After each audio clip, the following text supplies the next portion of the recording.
The internet is increasingly becoming the go-to place for everything.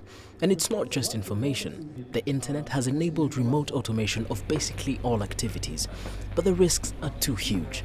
Not a cause for alarm though, according to AFRICAHACKON. When we show people how hacking happens, they'll never forget it. And that image sticks. And that's the premise of creating awareness across the globe.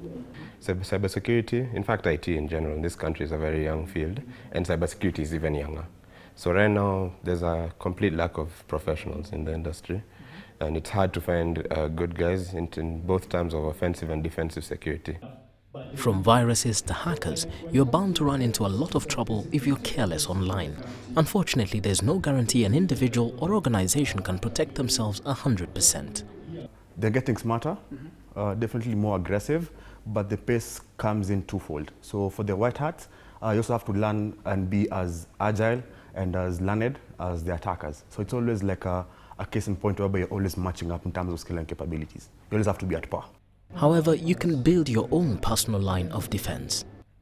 On a web browser, for example, if you're visiting a payment page, you're making a payment processing, and you find the URL is not green, there's no green bar.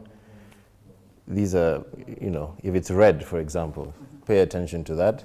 On your mobile device, get yourself an antivirus. To protect your email address, first thing you have to do is have a very strong password that cannot easily be guessed or tied back to you in terms of your birthday or something like that.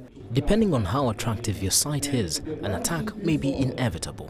If the government itself is hacked, like for instance, I think a month ago or 2 months ago, the Ministry of Foreign Affairs was hacked and some of its data was leaked out. So what they did is that they set up their own task force that tried to investigate who did these hacks. Then if it's a private company that is hacked, normally what they do is that they'll call in the police. So the police has a special, what we'd call maybe like a cybercrime and forensics unit.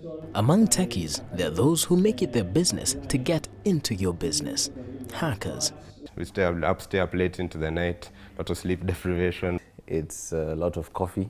It's frustrating because sometimes you get stuck. It got me into trouble when I was in campus. Sounds grim, but there is a silver lining. I'd say it's fun. We enjoy what we do. It's always something fresh, something new.